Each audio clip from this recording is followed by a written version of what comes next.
Some people still consider him the most natural actor of his generation. Personally, I think he's aspect of the method has endeared him to many generations, specifically because of his lead role in The Waltons. Of course, we're going to be talking about the award-winning actor Richard Thomas. Now, for anybody under the age of 35, they're probably only thinking the Waltons for Richard Thomas's career because the John-Boy Walton character was so prevalent in reruns and in the minds of their parents and grandparents for more than a decade. But we're going to go over a lot of his work, including TV movies, Broadway, all kind of stuff. He's also part of the Stephen King universe, but we'll go into that a little bit. Now, Richard Thomas was born in Manhattan. His parents actually were dancers with the New York City Ballet and owned the New York School of Ballet. So he came from a Broadway and dancing tradition. Now, because his looks were so prominent and because of a mole on his left cheek, uh, it was a hindrance to him until his mole became kind of a part of his look. He said in early reports he was turned down for television commercial roles because of the mole, but he felt that was part of his character and didn't have it removed. Now, in 1958, at the age of 7, he made his Broadway debut in the classic Sunrise at Campobello. In 1959, he appeared in his first big television show on the Hallmark Hall of Fame NBC television presentation of Ibsen's A Dollhouse with, get this, Julie Harris, Christopher Plummer, and Ewan Cronin. So he was acting with some of the best at an early stage. He then moved to daytime TV, appearing in Edge of Night, Flame in the Wind, and As the World Turns, because at the time Manhattan was producing a lot of soap operas, so he's getting a lot of good character roles. But he first major film role was with another method actor. He appeared in 1969's Winning with Paul Newman, which was kind of Newman's take on auto racing. And last summer, which was also 1969, with up and coming actors Bruce Davison and Barbara Hirsch, which was a summer coming of age movie. Now, he also started work for Universal, which led him to Red Sky of Morning in 1971, and also a very strong performance and as a lead role in the Night Gallery episode "The Sins of the Fathers," which looked at the old tradition of the sin eater, where there was people in medieval times were charged with eating the sins of the deceased. Very strong performance, and how all these early performances led to the Waltons? Well, he was a well-known person who could do a lot of lines, do a lot of the method of emotions, and his performance at John-Boy Walton was almost perfect. He became internationally recognized for playing the lead character, a journalist slash reporter slash storyteller, which is kind of the alter ego of the series creator Earl Hamner. And Richard Thomas's performance, although frantic at times because he was still a young man in his early 20s when he started, he was a heartthrob. He was a cerebral heartthrob, and he was kind of a role model for a lot of people who saw acting as a career because he was playing sometimes in episodes 5 or 10 different emotions, and he was playing himself. Now, he did appear in the original CBS television pilot, The Homecoming, A Christmas Story in '71, and he played the role as part of a 5-year contract for 122 straight episodes until March 17th, 1977.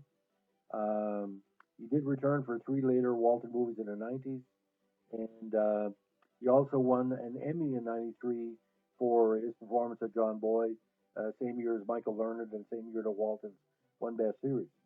Now, he's never been typecast as, in my opinion, as John Boy because I've seen him in other performances. He was he played a serial killer and rapist in a 1972 movie called "You Like My Mother," opposite Academy Award winner Patty Duke.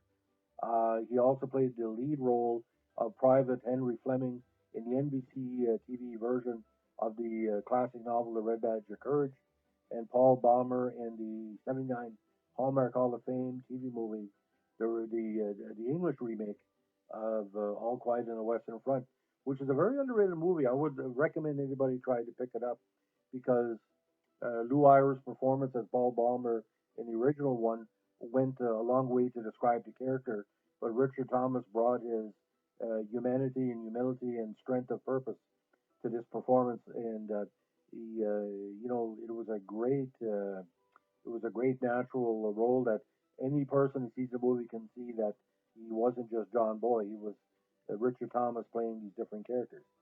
Now he became a TV film kind of champion. He actually ended up in Roots: The Next Generation in '79, the sequel to Roots, and he played, of all people, Hank Williams Jr. in Living Proof, the Hank Williams Jr. story in '83. And that movie actually, Winona Judd said she was very shocked. His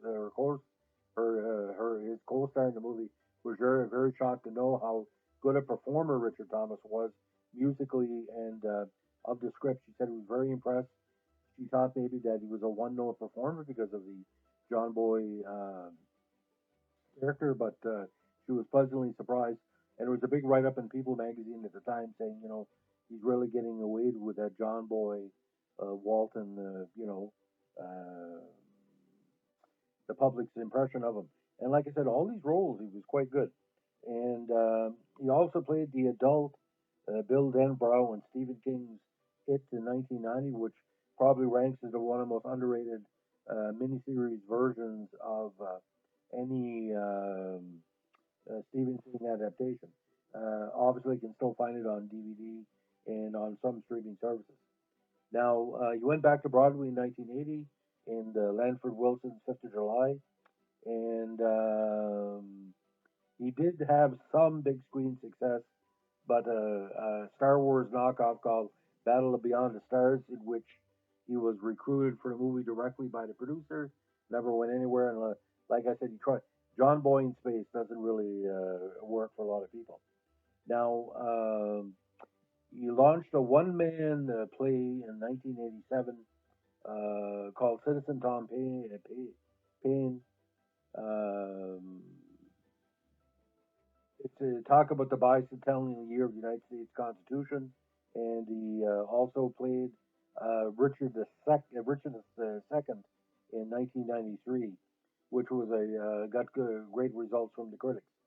Now, he started going over to the Christmas movies, 1985, which is a favorite of a lot of people.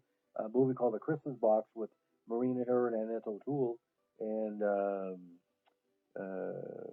it was kind of a half sequel to it because Annette O'Toole and Thomas had starred in the miniseries 5 years previously.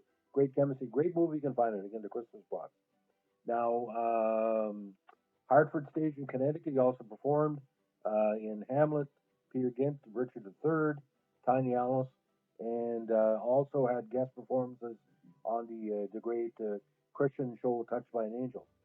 Now, he continued to extend his reach on the stage and on the PAX channel, where he hosted a series called It's a Miracle, and he also starred in the PAX TV series Just Cause in 2003. Now, went back to Broadway in 2010 season by a David Mamet play called Race, and he did some off Broadway as well with Timon of Athens.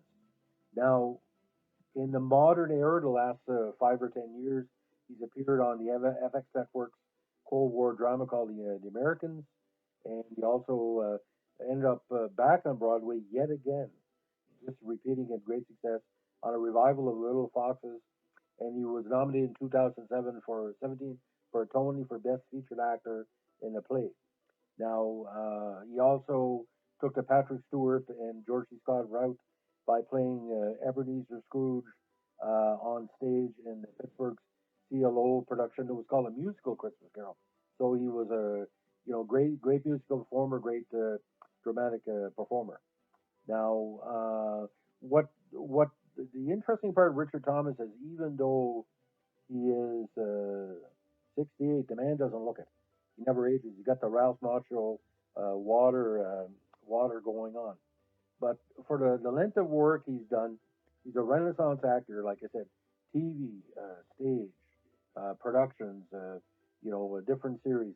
But he continues to keep with the John Boy legacy because he has used his recognition for that do what he's wanted. He's also done producing, and he also directed actually 5 episodes of The Waltons. So he's been multifaceted over the years. I think just a lot. The only thing I can compare him with of being going outside their comfort zone be like somebody like Patrick Swayze because Patrick Swayze it was predominantly a dancer. He wasn't really a pure dramatic actor, but Patrick Swayze would sing, Patrick Swayze would dance, Patrick Swayze would do action movies, heavy drama, children's stuff and all that. Richard Thomas, John Ritter as well. These Renaissance guys that can do different performances. If you like Richard Thomas's John Boy, seek out these other movies. Like I said, All Quiet in the Western Front, the Hank Williams Jr. version. Actually, that Paul Newman racing movie, very underrated if you can find it. But I mean, the best performances by Richard Thomas as John Boy would be season 2 to season 4. Season 1, just like Patrick Stewart in Star Trek: The Next Generation, the first season, Patrick Stewart was trying to find the right notes for Picard, and he kind of missed them. Same thing with Richard Thomas in the first season. By season 2 and season 3, it made it his own. Ironically, though, the Emmys gave him the best actor for the first season, and some of his work in that first season was kind of frantic, but he was still a young up and coming actor. But Sins of the Father as well, if you're looking for straight method, in a modern, like not like the Paul Newman or Woodward method, but the kind of Broadway, let's do the best performance with the best script and the best cinematographer, best director. It's quite amazing because, I grew up watching Richard Thomas again in that Night Gallery episode first, and I was quite shocked to see him on the Waltons because I said he played such a rough character, such a dark, horrible episode. Here he's playing like Lichtenstein, Brighton, and Richard Thomas. My other podcast on the Waltons talks more about the show, but I want to say for what I've written about through the years on different actors or uncovered different actors, Richard Thomas is still one of my top 20 actors because when you say the word Richard Thomas, there's not one person I know that says, he's a bad actor. He doesn't really, he's a, what do you call it, an egotist or whatever. He's good value for what he does. If you see Richard Thomas on stage, you're not seeing John-Boy Walton, you're seeing an ultimate professional. And that's what he's always been, an ultimate professional. So there's a lot of archive out there. And also look at the documentary interviews about the Waltons when he talks about the motivation him and these co-stars had about bringing the best of the series. Like I said, it's quite interesting. And how he talks about the 5-year contract as John Boy and how he stuck to that. Like he's a man of purpose and a man we should all respect. So on this COVID Saturday, where we're waiting for actually a big storm to come in the Maritime, supposed to be full of snow, Nova Scotia tomorrow. If anybody in Nova Scotia is listening to this, please be careful on the roads. Please leave a like, subscribe, or a comment. And if you like my podcast channel, please tell your friends. If you don't like it, don't tell anybody and never listen to my channel again because this channel is a celebration of the my generation. People are now born in the 60s and early 70s who grew up with the best of television in the 60s, 70s, and 80s. It's not for criticism. It's not for snarky comments. It's about celebrating as a group of people the best about television. And John-Boy Walton, Richard Thomas, was one of the best on TV and still is. From my count, he's well into his 5th decade.